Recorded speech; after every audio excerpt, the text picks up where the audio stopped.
আজ কি বানালাম তো সেটাই দেখাই আপনাদেরকে, চলুন।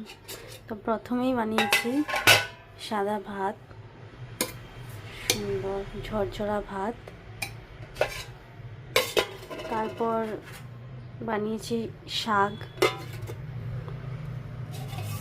তারপর বানিয়েছি মাছের একটা তরকারি, দাঁড়ান দেখাচ্ছি। এই মাছের তরকারি এটা করেছি আলু ঝিঙে দিয়ে একটা ঝোল, সাথে ডাটা ছিল সেটাও দিয়ে দিয়েছি। এই যে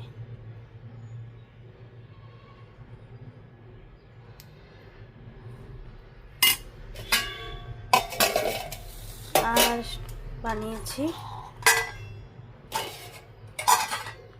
এই যে ট্যাংরা মাছের ঝাল। আজ এই পর্যন্তই, আর কিছু বানাইনি। তো কেমন হয়েছে বলবেন।